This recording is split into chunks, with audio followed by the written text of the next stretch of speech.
Good evening, Vidya Shorts. It is I, loldbz, and I'm here with Ghoulston, and we are performing our bi-weekly BuzzCast here. And it's May the 19th. We are deep in the month of May, and you know what that means? Mario. It's Mario time. Mario. And we've been doing nothing but Mario for the past 19 days, and we still have plenty more to go. And we just concluded our very exciting tournament, Mario Maker Ultimate Burning Fest. And it turned out a lot better and a lot different than what we thought it would be.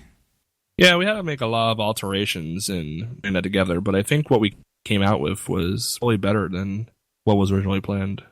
I mean, it's debatable, but I liked what we got. I don't think what we had would have really been quite as smooth with considering all the factors that could have easily gone wrong, and what pretty much did go wrong with ours, but to a lot smaller scale. So we originally had it set up to have 4 contestants at least, probably more, like 8, and we'd have them all streamed and all on screen racing these levels. But when you get down to it, there's a lot of lag you have to account for, and it's really hard to really know who finished first and last and whatever, and that would also create a smaller displays of each stream. What we ended up going with, because we were running out of contestants, was having just four consistent players speeding through the levels together at the same time, and I think that worked out really well.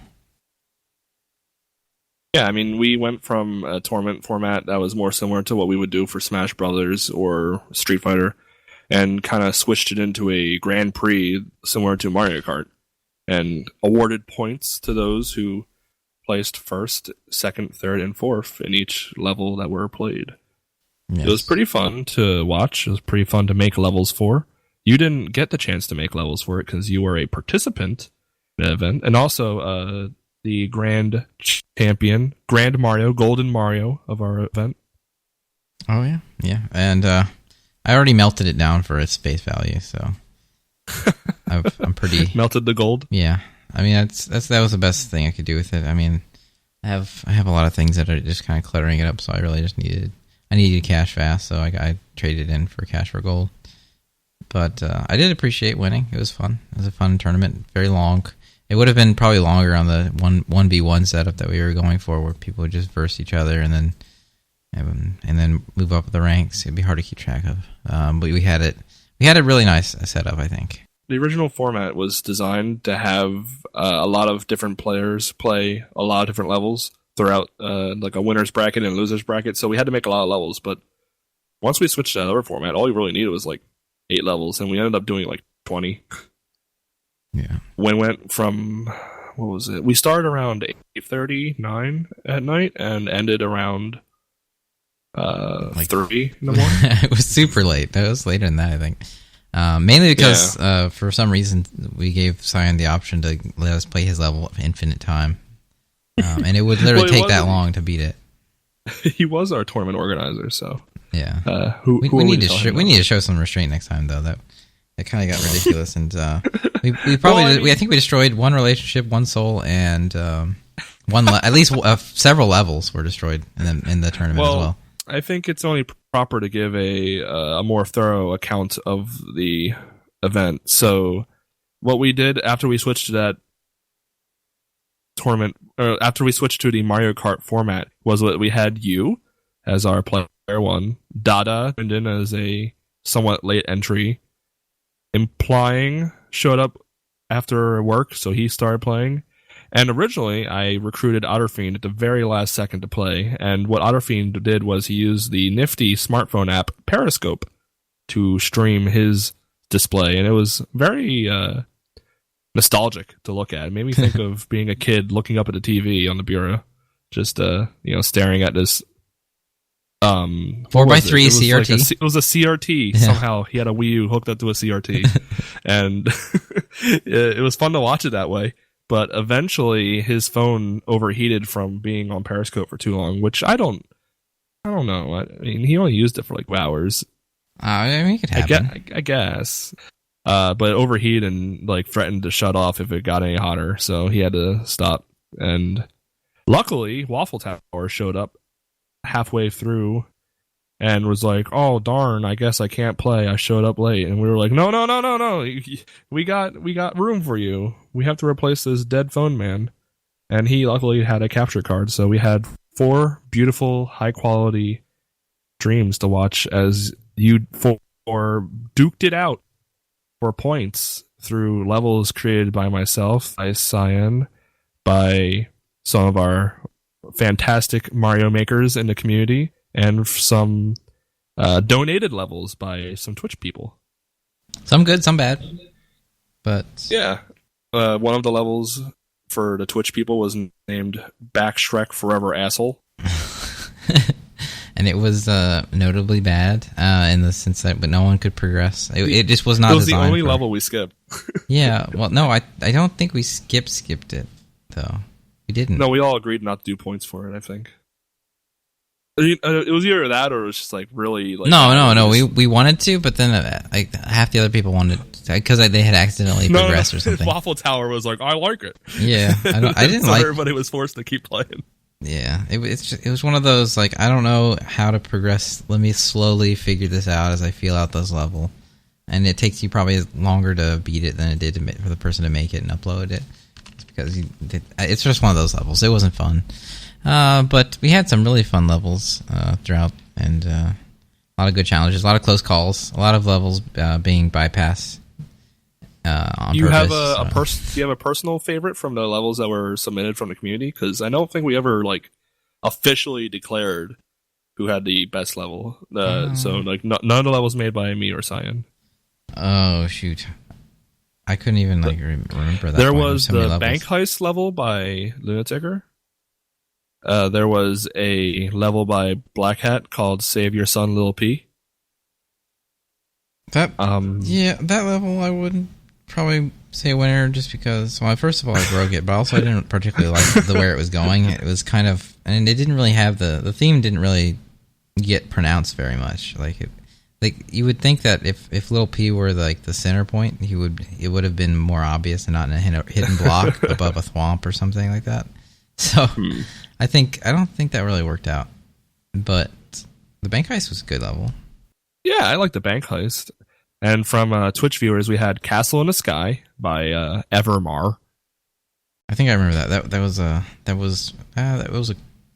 Was that? I think that was the one with the big box of cannonballs they had to use to go forward. Oh, was like it? You were in a big cage of cannonballs. It was either that or Snickerdoodle Valley by the letter 10. Oh yeah, Snickerdoodle Valley. That was a really basic level. I didn't particularly like it. I didn't do well. It was basic, but it was nice, I suppose. Yeah, a little relaxing stroll. There was also All Explosives Paid Trip, which I think we as a group deemed it bad until we figured out the big secret, which was that every time you take a bomb through a pipe, it refreshes the count on the bombs exploding. So then it was kind of like it was a lot more interesting. It was more clever to me. It was like, oh man, I gotta properly hastily get through this level and put this bomb through. And I don't think anyone actually beat that level. I came close. It was that last part. You were literally like at the finish line. So I mean, you could give yourself an unofficial victory on that one if you were to be so inclined. I think Waffle Tower got the same point though, almost. I think he actually got further. I could be wrong. You had to break this one part. I think we both got to that part. He missed it, and I mine exploded. It was like a conveyor belt, and you had to make a jump. Yeah, that was rough. That's just. And the last of the submitted levels, barring Implying's level that I played, but we couldn't play it during the event because obviously he was participating and would not be fair to play his own level. But the last submitted level was Disco Dwarf's Propeller Certification Course. That seemed like a clever use of the propeller. You were able to get stuck in it though, so it did have some holes in it. And part of it, when I was playing, I was just like, "Is this what I do?" You know, like I can't be sure. And so, in that respect, I don't know. It had some follies, but overall, it seemed like a pretty well constructed level, and some interesting challenges, and a solid and apparent theme. So that was a pretty good level as well. So would you still throw that crown of best submitted level to Lunaticker, or You have any of these Twitch people that you want to throw a crown to? I'd have to review the recording. It's been so long. There's so many levels. By the end of it, I was like delirious. But I think I remember liking Bank Heist quite a bit. Bank Heist. I wasn't crazy about the propeller level per se, and most of the levels were from you and Scientext, so it kind of gets muddled. Yeah, there was literally 19 levels that we went through, so I can understand how you could forget a few of them. However, we do all remember the final 2 levels, which I'm looking at the document that we used to plan the event, and in the difficulty column, both of Scientext's levels are labeled as Hell difficulty. There was Here Come Dat Boy and Violent Verdance. I don't know. Neither was beaten either during the entire tournament, really. And True. I didn't even want to. I don't know. I just kind of got annoyed with that boy. The Verdance, of course, was just like, oh, I'm not going to beat this. And then I actually tried to I get to that last part and just try to do it in isolation. I still couldn't beat it because it had quite the difficult jump at the end, which I just don't. I don't really like having a very, very specific, challenging maneuver at the very end. After you go through all this stuff, that's very hard to get to. Yeah, it just seems... I think that last part should have had a checkpoint, because even then I think it would have taken a very long time. You could have done it, too. You could have easily put one down, but you just chose not to. I know, honestly, that's why? There's so many little things. The only reason I got to that point at all is because I didn't even, acknowledge his maze, and I accidentally broke his level when I was dicking around. And that's the only reason. It was such a surprise, though. I just kept going through the door while talking, not paying attention, and then the key just popped out of the sky to me. I really enjoyed the several subplots that were going through with the tournament, such as implying ditching his girlfriend for tonight, basically, to do this event, and she got so mad that they didn't watch the musical Rent together that she went to bed, and he was like, "Oh, well, I guess I can play now." She's already mad and asleep. There's nothing to lose. A man with nothing to lose, playing for his life, and someone losing his beloved phone throughout the event. And Dada was a fierce contender. He ended up taking second place. Waffle Tower, struggling really hard, spent almost as much time as you playing the final level, which was allowed to be played for an unlimited amount of time, and you ended up playing it for 2 or 3 hours straight. But he was desperately trying so hard to get past that first part that Dada got to, and he just could not. So I think he would have gotten second if he had started from the start, but unfortunately he didn't get the opportunity. Yeah. He snoozy lose, I guess. He didn't show up until later, and he only got in because someone malfunctioned. So right. But I think next time if he were to play, he would probably top the charts for sure.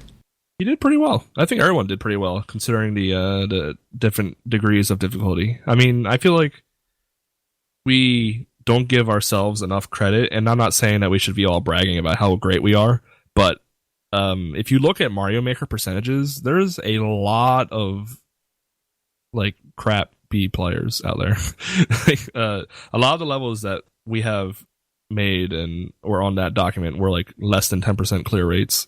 Yeah, we made really hard levels. Rough stuff. I think it's natural though. I mean, I've actually read about developers talking about how their levels, how they always had to turn their difficulty down because when they play it and they're doing it, they get playtesters and say it's too hard, and they always think it's easy because they spend hours and hours and hours developing it. Right. They don't realize, and you kind of just lose sight of it. And I remember also, conversely, who was it?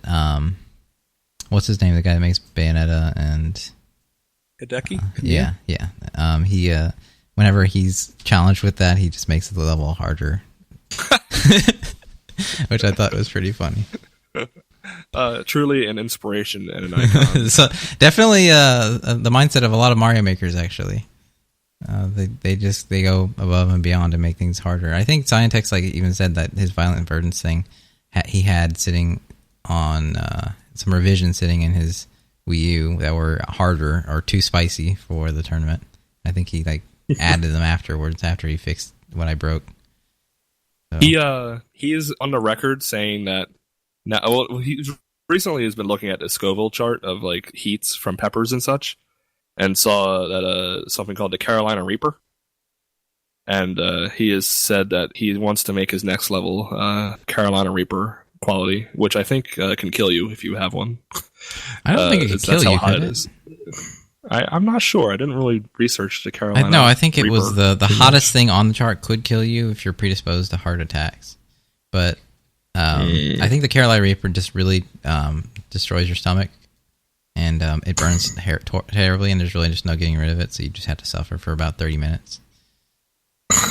And then, of course, it's called the Carolina Reaper, so... Yeah, I mean, you know what you're getting into. But he wants to make a level, and yeah, just name that. I don't know. I mean, I'm sure he can do it. I don't think I want to play it particularly. It is fun to note, though, that Super Mario Maker, as of recently, sold over 3.5 million units worldwide. There has been over 7.2 million levels created, and those levels have been played 600 million times. So this puts Super Mario Maker as the 7th best-selling Wii U game in the world. Second? And I think it's 7th. 7th. It's relatively newer. I mean, yeah, it is. It is. I think it really should be one of their top for sure, because it should really, be. But really I mean, despite people not liking the Wii U to some degree, it's still got a good library. You know, Mario Kart 8, Smash, Splatoon, Mario 3D World, New Super Mario Bros. U, New Super Mario Bros. Or Luigi U. There's all those. I never 100% hit that classics. Game. Maybe I should finish that up. There's still time. There is. Still May. Yeah, I'm just having a lot of fun with Always Mario time. Maker and Mario Breaker. Lots of fun with Nintendo's having some fun with different ideas. Now that they have their an interview recently with the new CEO Kimishima. I hope I'm saying his name right. I have not really had to refer to this man before. He's the current CEO and president of Nintendo, Tatsumi Kimishima. I'm probably saying that awfully. But he was in an interview recently talking about how he wants to get their Nintendo IPs into movies in the next 5 years even. I think it's, I don't know, terrible. I don't know how else to say it. That Angry Birds had a movie before Nintendo did. I mean, okay, let's just... that live action doesn't count. And I guess the Japanese Animal Crossing doesn't count either, because... But I mean, like an actual full-fledged global CG animated movie before Mario. I mean, there's the Super Mario Bros. Movie, a classic. But I get what you're saying. I can't even believe that Nintendo endorsed that, honestly. I mean, it's okay, a movie on its own. But I mean, when you actually think that, like, they just said, "Yeah, let's do this. This is a good idea," and it's not even true to the show, the game or the show or anything. It's pretty atrocious if you're trying to make it like Mario. But I mean, if you don't care and you kind of just like sit back and laugh at it, it's pretty entertaining. Yeah, it's almost like Men in Black, almost. Like, it's just like its own, like, just got its wonky stuff and weird CG kind of thing going on. It's just and it's really alien feeling. Like the whole thing, it's just everything's just very, very different, and it almost has nothing to do with Mario. They could have just... It feels like what they did with Super Mario Bros. 2. They just kind of made it Mario afterwards. They took a plot and was like, oh, you know what? We're going to make this Mario now. And that's what they did. Just live action. Everyone was...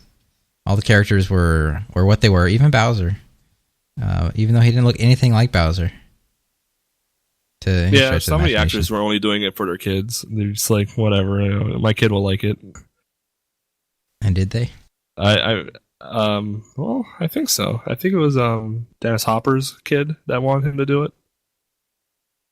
I do remember reading the story about how Bob Hoskins like injured himself on the set and was like really mad all the time while filming it, which is kind of funny to me. Just really pissed off Mario the entire time. Just like Mario Maker. They are just like Mario Maker.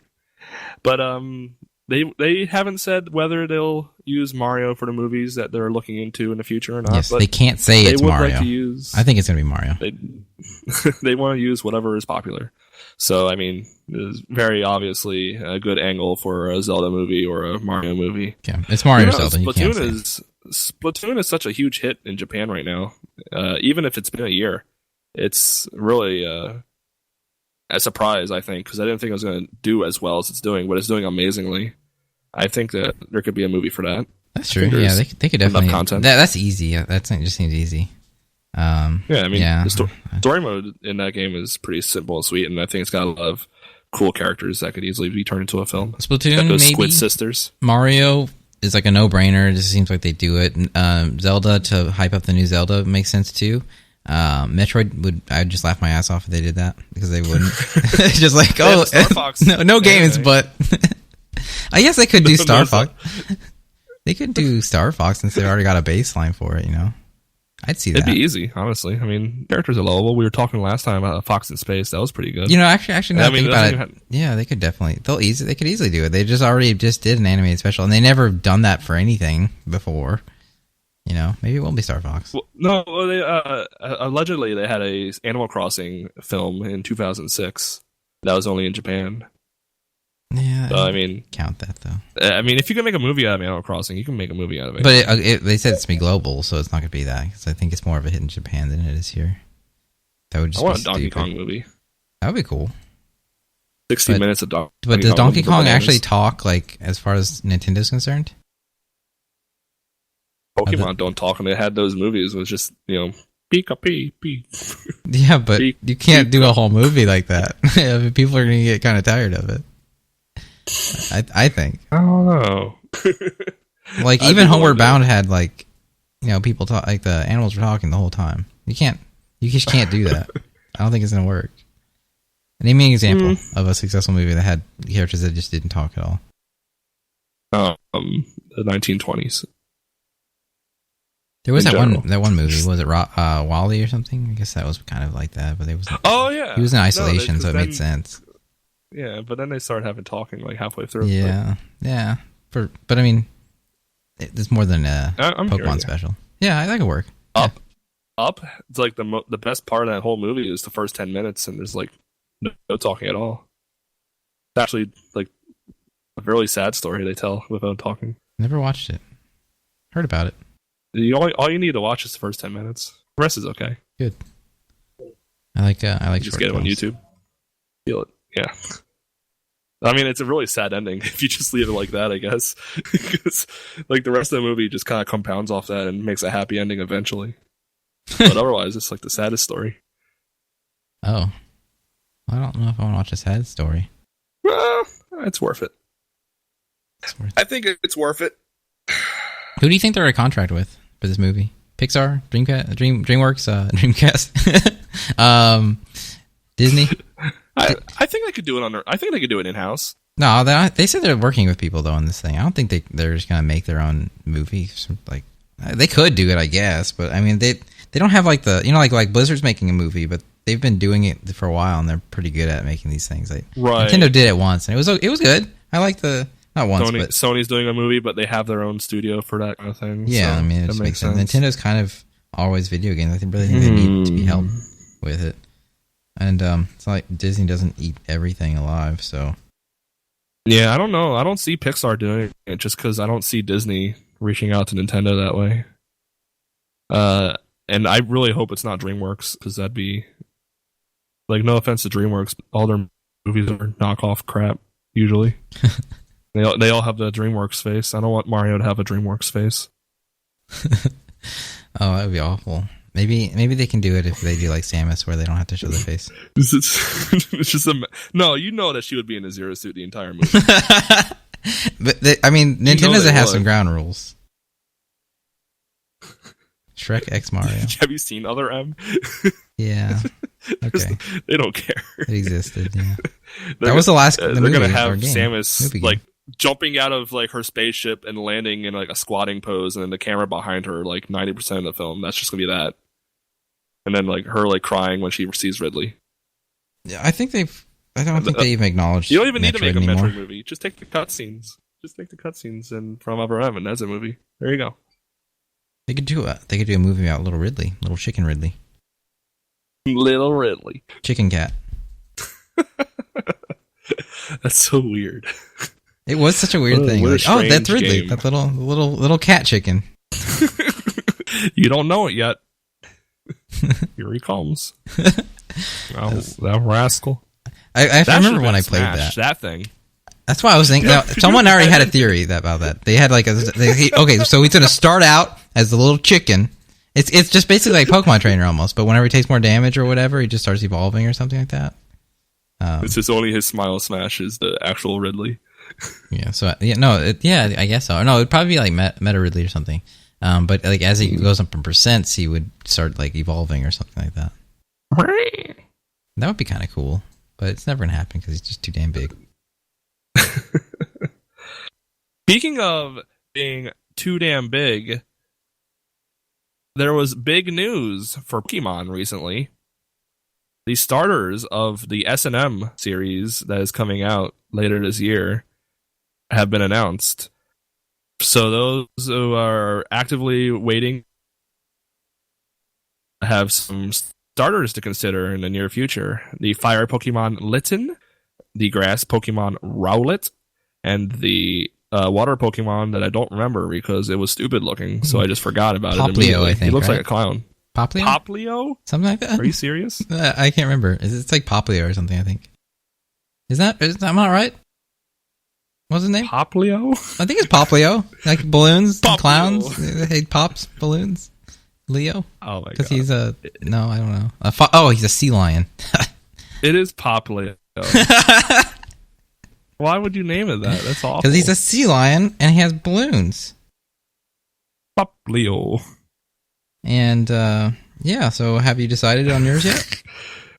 Rowlet, easily. It's, yeah. Everyone likes that little owl. Yeah. I'm doing it because I always go with the green one, the grass. It's not because I particularly like it, like last game. I didn't like the little chipmunk thing that much. Right. At the end, he starts making the Bowser's sound from Super Mario 64, so I kind of like that. But otherwise, I wasn't crazy about him. But an owl, I like owls. I like grass Pokemon. Owls are cool. So, yeah, and I'm kind of interested in see what he turns into. He probably gets all, like, turns into like a eagle owl. An eagle gets owl. all tall. Yeah. The great horned owl. I was thinking of the great thorned owl would be cool. Like maybe it's like horns or thorns. That would be neat. But I've actually already seen some fake evolutions going on with these Pokemon. It's bound to happen.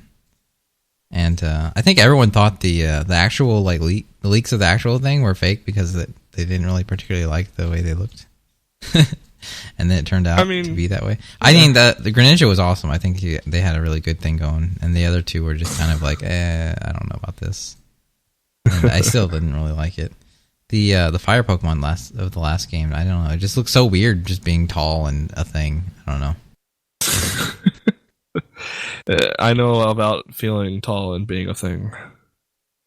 But it just didn't I can get behind Litten. Litten's pretty cool looking too.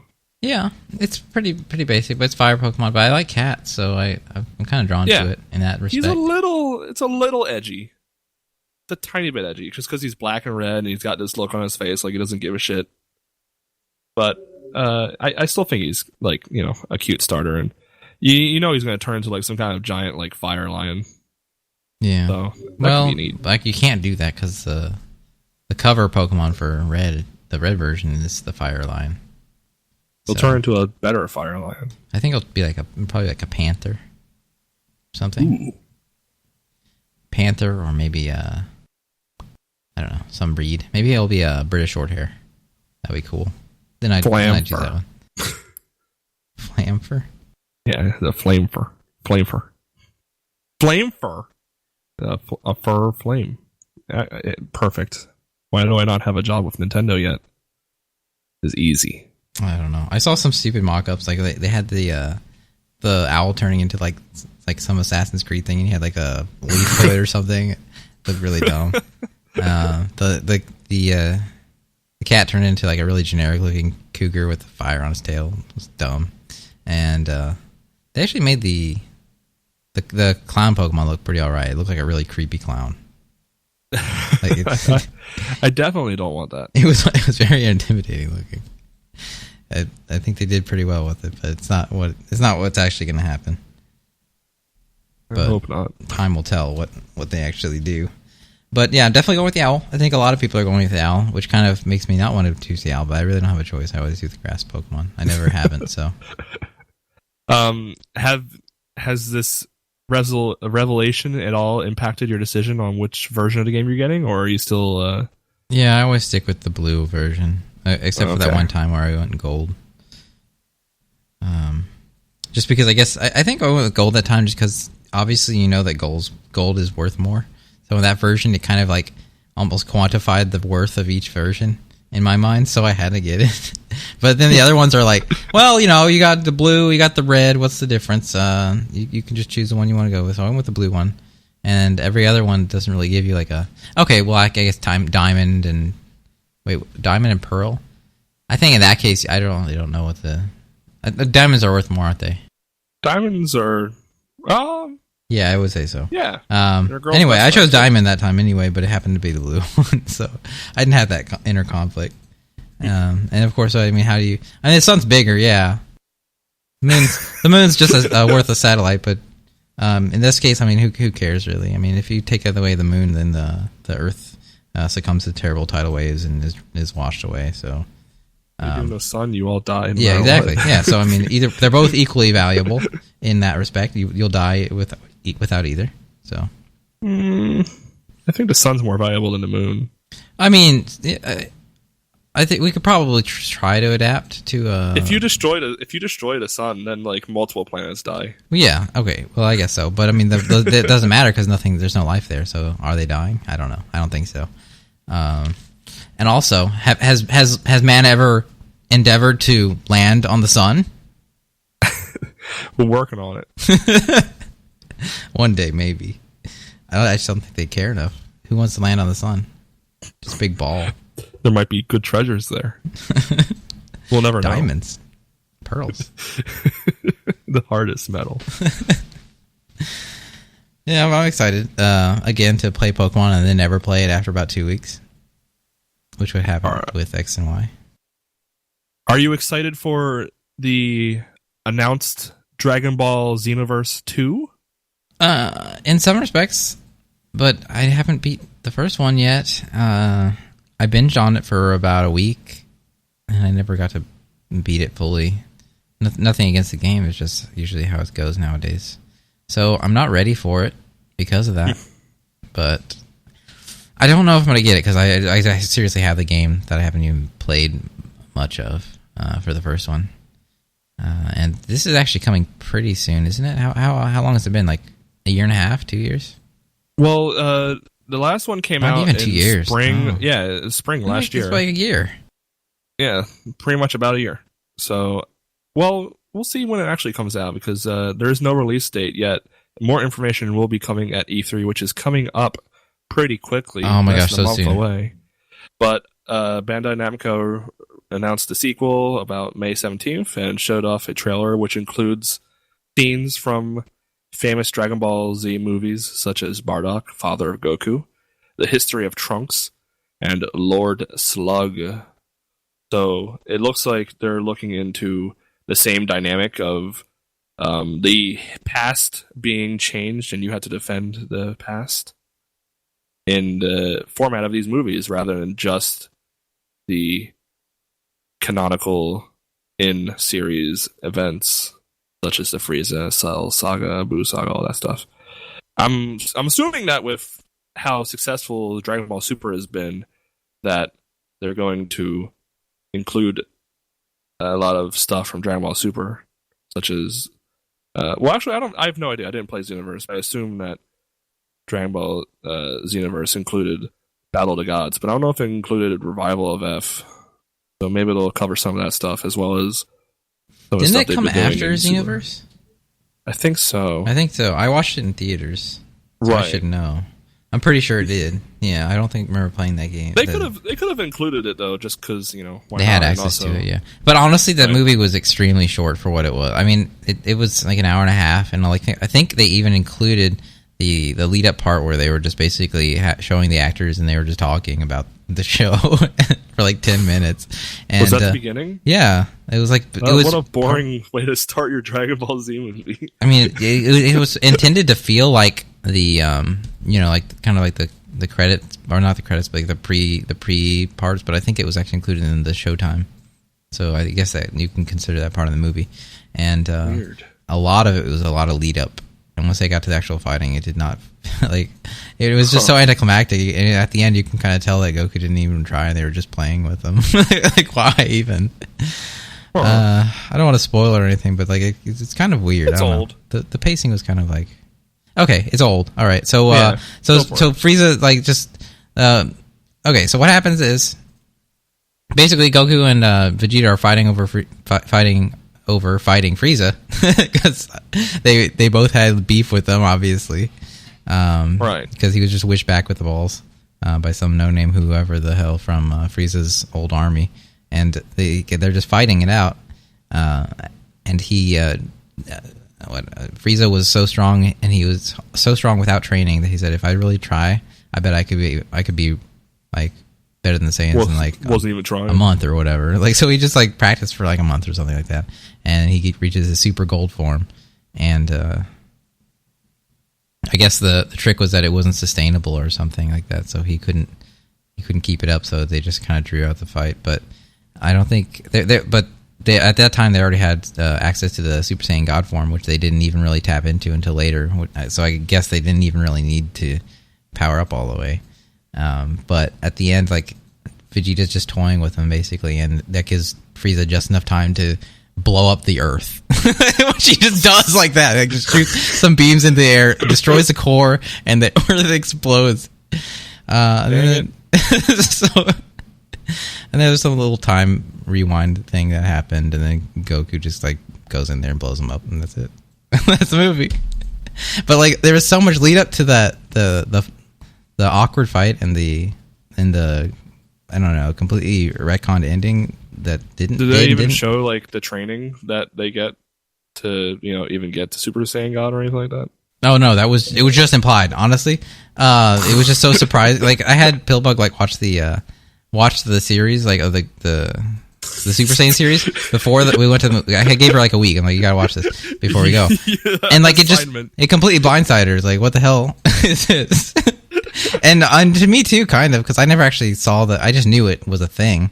But he just does it, and he just like transforms really quickly, and he's just suddenly blue. Like, this is Super Saiyan God. I'm like, oh, okay. Wait, what? I thought you turned red. No, it's blue. But he turned red in the Battle of Gods thing. I never watched it. Did he? Yeah. I think that was a false god form. I think the real god form is blue. I think that was actually the thing. That's how it worked. Oh, yeah. It's hard to keep track of. There's a lot of things that goes on in this show. But you really were required to understand a lot of things from the other show or other movies and stuff. Well, hopefully Dragon Ball Xenoverse 2 has plenty of content like that and more from Super, since Super's shaping up to be a good show. I'm hoping that gets a translation, not by subs. I mean, like, dubs. I want to dub. I want the dub stuff. Hopefully that has some content like that, and maybe since Dragon Ball Xenoverse is popular, maybe that makes them hurry up on the dub. Chop chop. Let's go. So it's not dubbed yet? Even? I don't think so. I don't even want to watch it then. I just thought the animation was kind of poor. Didn't really no, the animation was poor in like the first few episodes, but it really shaped up. Oh, okay. Allegedly, I've watched a few clips. Good. Maybe I'll consider it, but yeah, I need the dub. I'm just not a sub guy, I guess. Right. Like, but the the new Xenoverse is only going to be on current generation, so it's still going to be on PC, but it's also going to be only on PS4 and Xbox One. So Wii U's not current? Nope. It's not current anymore? It's old school. I don't think it ever was current. I mean, it's pretty powerful for the tiny box it is. I like that. In that respect, it's nice that they're a little behind, because whenever they make it, they're actually efficient and not like Xbox huge. Literally. Yeah. The Xbox is just a big powerhouse, and that brick on it, I hate running it. It gets so hot in the house from this damn thing. The Xbox 360 is just, I don't like it. But yeah, hopefully we can see see that game shape up. Of course, I'm going to get it on PC. There's really no reason not to get games on PC, in my opinion. If I get it. Right. But I think I really need to beat the first one. Or I can just wait a year for the next one. I guess that's true.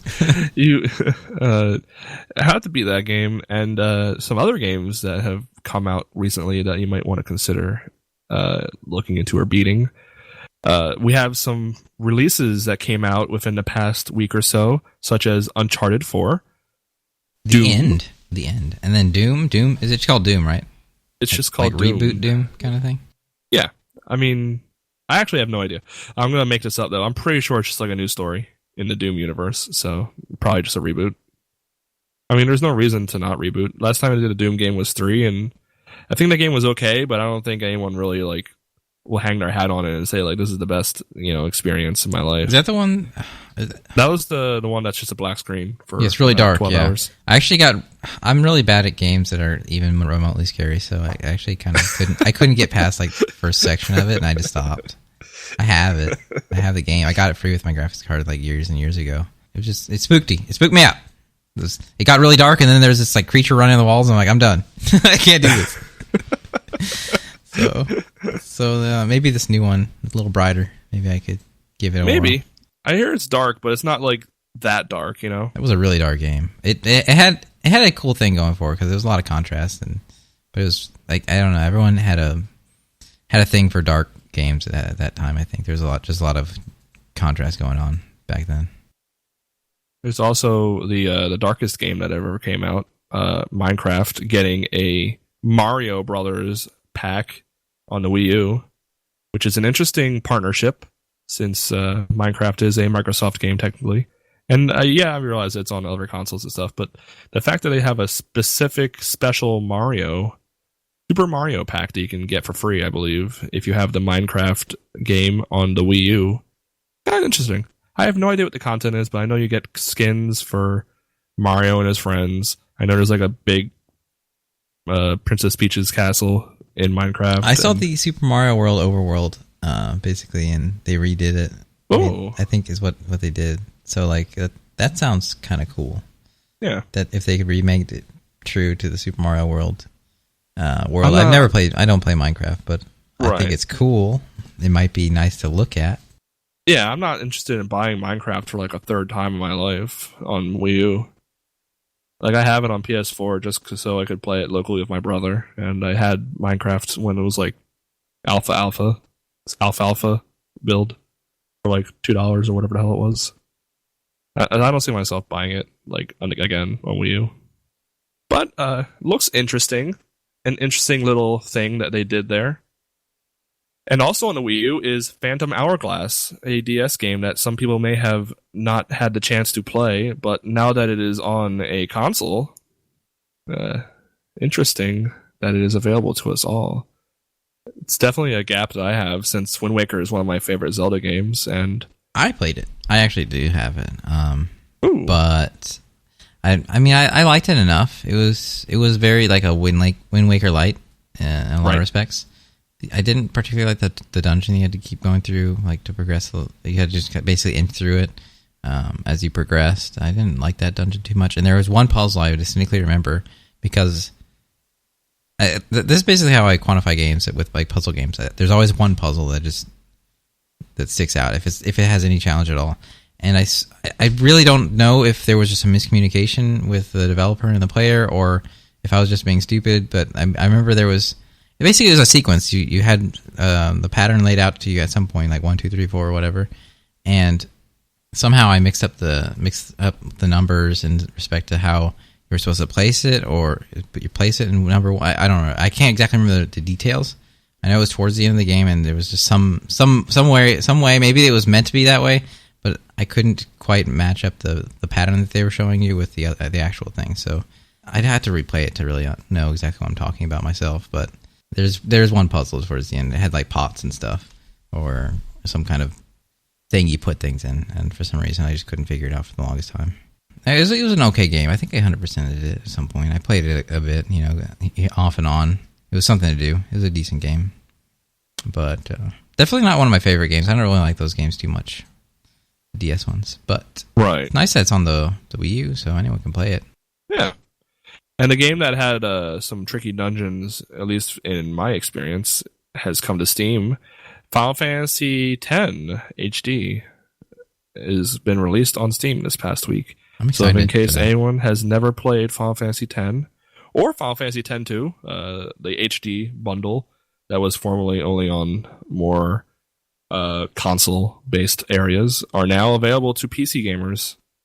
I personally never beat that game, only because I got stuck towards the end in one of those sphere temple things. And before I had a chance to actually beat it, my PS2 died with the disk read error thing.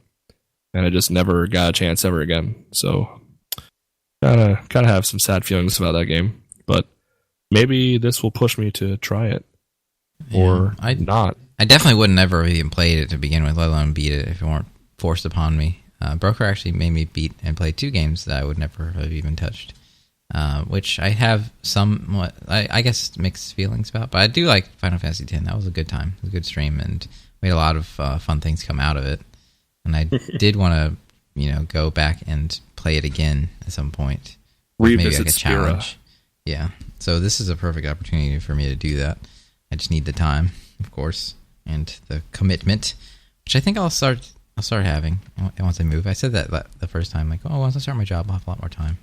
But this job has been really rough. I'm starting out, so I think once I get settled in a new land, maybe, just maybe, I can actually have a real human being's schedule where I can know when I'm going to work and stuff. For sure. Make a good run of that Final Fantasy X. I've always planned to do it. It's just a matter of when. And now I can actually get it on PC, which is pretty much the only place I'd want to play it anyway. Yeah, it's perfect. It's easy. It's so convenient. I really never was a PC guy, but once I started streaming, everything being on PC is so convenient and so easy to do. I really, I like that. As long as you have a PC capable of playing and streaming at the same time. Otherwise, consoles are really nice to have.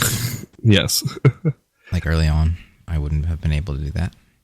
So consoles are the only way. But nowadays, everything is a lot more streamlined. And speaking of streamlined, things coming and going quickly, there was a game that came and went pretty quickly this past March by the name of Pokken. Well, it turns out that little Pokken is a little bigger than we all thought. The Pokemon fighting game that came out for the Wii U has allegedly sold more copies in the US than on the Wii U than Street Fighter V, the big daddy of fighting games, has sold on PS4.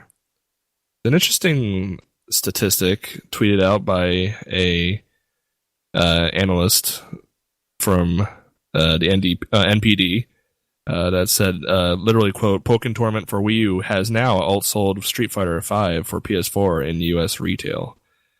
So I think that we've talked before about how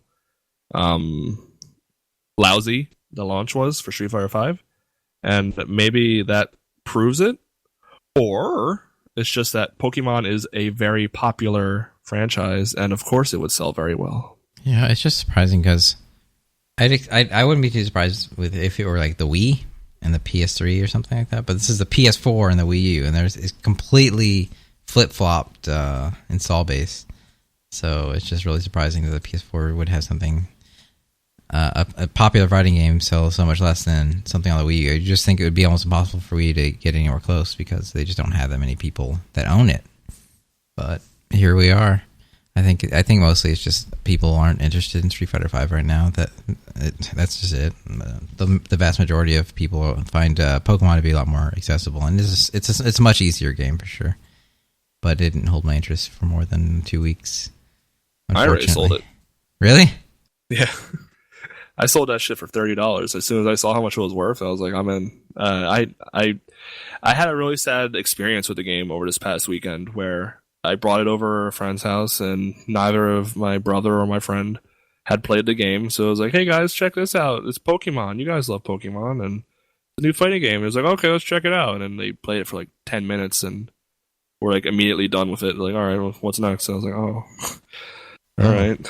And I mean, I just kind of started like reflecting upon my own experiences with the game. It was like, I've only played this with someone on the website like once, and within like a half hour or hour, I was like ready to be done with it myself. Each of those times, I was like, oh, maybe I don't like this game. How much is it worth? $30? Oh man. Yeah, I mean, I got my money's worth from playing it. I don't know if I'm gonna sell it, but I don't see a lot of reason to keep it either. But I mean, I'm gonna regret it in like a year when people were like, "Let's have a Pokemon thing," and I'll be like, "I don't have that game anymore." Yeah, but I don't know. I don't know. I don't see it lasting that much longer. I don't see myself regretting it, but I probably will. We'll see. We shall see. Well, you know that Pokemon or Nintendo games never go down in value as far as retail sale price for the most part, so you might end up losing $30 if you buy it again. But oh well, it could be worse. I don't think you're gonna have any problems though. Honestly, Street Fighter V is bound. It's just a slow start. I think it's bound to get better. For sure. Especially since they adamantly said that they're not going to support Pokemon or whatever with DLC. There's going to be no expansions or anything. It just is what it is right now, forever. Like, not even Smash Bros. Is doing that. They said they wouldn't, though, for Smash Bros., and they did anyway, so maybe that's a lie on Pokemon's part. Considering its relative success, you'd think they'd probably support it, but I don't know. There's room on that roster. There's like 4 empty spots. I don't see why they wouldn't be like, here's the final evolution of Litten, now playable for only $5. But yeah, I could see them doing that. They did that for Smash Bros. With the Fire Emblems, which still pisses me off. But well, oh well. It's, it is what it is. I think that it's just mostly interesting that Street Fighter V got outsold on a console that's allegedly dying. It is kind of out the door, though. They're already showing that they're going to have a new console in less than a year now. 1 entire year, March 2017, is definitely going to be a time we're all counting down to. Only 10 months away. Main issue, though, is just and new Zelda. It's just weird. It's a weird timing for it. Their argument is that they're going to have more software on launch, and it's going to help a lot with the launch, but it's going to be such an awkward time that I just don't know if it's going to sell that well because of the timing. I mean, it helps. I remember when I got a PS4 at launch, it was like Knack and Resogun, which, I mean, that's okay. But mostly it was just Knack, and I was like, okay, I guess I have Knack now. This game's okay. Knack is like the most okay game ever made. And it outsold everything because it was bundled. Well, I mean, it is something to look forward to. And a lot of things are to be looked forward to, as E3 is in less than a month. 1 month we'll know so much more. We'll have so much more to be excited for. Do we have like hard dates right now? Yeah.